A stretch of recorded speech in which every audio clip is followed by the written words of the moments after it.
Yo, what is up? It's your boy Mga Clips back at it again. Welcome back to my channel. Ayan. Nakakamiss magganto-ganto vlog. So today is Thursday at parang uulan yung panahon. Ayan. At sa susunod na mga oras ay parang mas magiging mas makulimlim pa.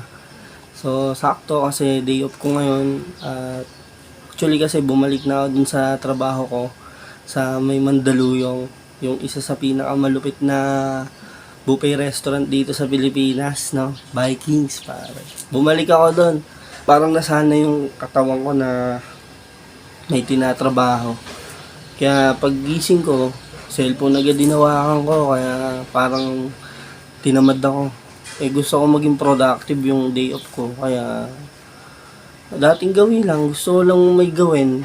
So, nakita ko yung labahan namin doon. Gusto ko lang maglaba. Hindi, na-miss ko rin kasi talagang mag-content.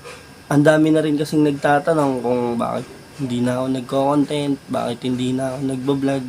Sa nakalipas kasing mga buwan, sa mga nakalipas na araw, nagkaroon tayo ng konting isipin at konting problema financially. No? Ang dami nating nahiraman na mga tao. Tapos ngayon nahihirapan tayong magbayad. Parang pwede nating makonsider yung sarili natin na lubog sa utang.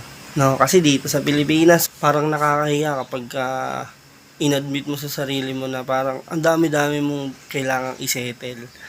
Yun yung isa sa dahilan kung bakit hindi na ako masyadong nagko-content or naggagawa ng mga video, mga clips.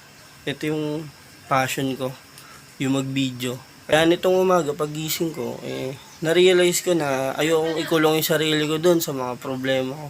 Ito, ina-enjoy ko yung day off ko. At gagawa ulit tayo ng mga content. Kasi sabi nga, di ba, piliin mong maging masaya. Kaya kailangan nating piliin talaga kung ano yung mga magpapasaya sa atin. Uso pa pala yun. Whoop whoop!